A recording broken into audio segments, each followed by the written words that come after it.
GTC 2026에서 젠슨 황이 한 말을 다시 들어보겠습니다. 2027년까지 AI 반도체 매출 1조 달러. 숫자 자체보다 중요한 건 이 선언의 함의입니다. 추론 시장이 학습 시장을 넘어서는 변곡점이 온다는 뜻이고, 그 말은 HBM 수요가 단순히 늘어나는 게 아니라 구조적으로 재편된다는 신호입니다. 그런데 시장은 여전히 SK 하이닉스 한 종목에만 베팅하고 있습니다. 과연 그게 맞는 판단일까요? 먼저 현재 구도를 정리해 보겠습니다.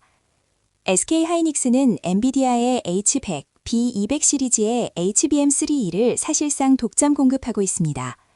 이 구도 덕분에 지난달 말 최고가를 경신했고 목표 주가도 최고 17만 원까지 상향됐습니다. AI 수요가 펀더멘탈을 뒷받침하는 한 이 베팅은 틀리지 않습니다. 미래에셋증권 분석대로 지정학적 리스크가 기업 체력을 훼손하지 않는다면 패닉셀은 오히려 매수 기회가 됩니다. 그런데 여기서 한 발 더 들어가야 합니다. 지금까지 벌어진 일을 보면 판이 생각보다 복잡하게 움직이고 있습니다. 리사수 AMD CEO가 방한에서 이재용 삼성전자 회장을 만났습니다. 의제는 단순한 인사가 아니었습니다. HBM4 우선 공급, 파운드리 위탁 수주, 신기술 공동개발 3가지에 합의했습니다. TSMC 첨단 공정 캐파가 한계에 다다르고 있다는 분석과 맞물려 AMD가 삼성 파운드리로 실질적인 물량을 옮길 가능성이 생겼습니다.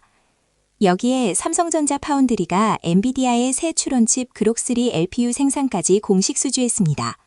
삼성이 메모리와 파운드리 두 축에서 동시에 AI 공급망에 발을 들이고 있는 겁니다. 이 지점이 대부분의 투자자가 놓치고 있는 부분입니다. 지금까지 삼성전자는 HBM 경쟁에서 밀린 회사로 프레이밍 됐습니다. 실제로 HBM3E 엔비디아 퀄 테스트에서 지연이 있었고 SK 하이닉스가 선점한 건 사실입니다. 그런데 다음 세대 게임인 HBM4에서는 구도가 달라질 수 있습니다. 삼성이 AMD의 HBM4를 우선 공급하는 구도가 현실화되면 엔비디아 SK 하이닉스 축과 AMD 삼성 축이 나란히 형성됩니다. 이건 삼성의 패배가 아니라 HBM 시장이 두 개의 생태계로 분리되는 신호일 수 있습니다. 여기에 변수가 하나 더 붙습니다. 삼성전자 노조가 93.1% 찬성률로 쟁의 행위를 가결하고 5월 총파업을 예고했습니다. HBM4 양산 시점과 정확히 겹칩니다. 파업이 현실화할 경우 반도체 수출이 월간 50억 달러 감소할 수 있다는 추산이 나왔습니다. AMD와의 HBM4 공급 합의가 이루어진 타이밍에 생산 차질이 발생한다면 삼성의 반격 시나리오는 처음부터 흔들립니다. 공급망 합의는 실제 납기가 뒷받침돼야 의미가 있습니다.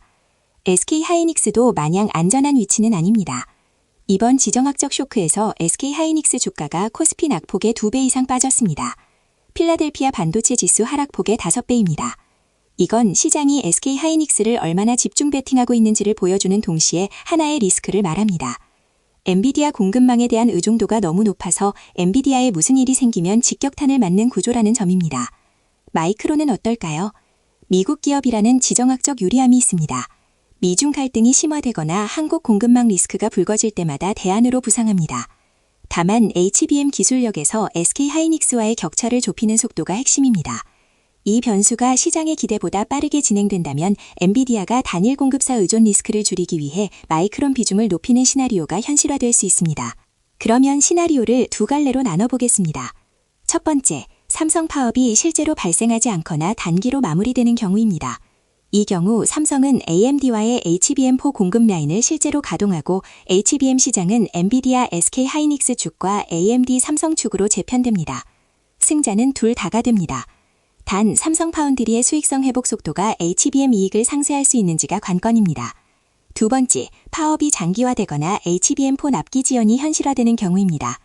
AMD는 대안을 찾아야 하고 엔비디아는 다음 세대에서도 SK 하이닉스 의존도를 유지합니다. 마이크론이 반사 이익을 노릴 수 있는 공간이 생깁니다. 이 경우 HBM 수혜 구도는 다시 단순해지지만 공급 집중 리스크는 커집니다. 투자자 입장에서 봐야 할 분기점은 두 가지입니다. 하나는 삼성전자 파업 협상 결과입니다. 5월 전에 노사가 접점을 찾느냐 총파업으로 가느냐에 따라 HBM4 공급 구도가 완전히 달라집니다. 다른 하나는 엔비디아 차세대 GPU 플랫폼에서 HBM4 공급사 최종 확정 발표입니다.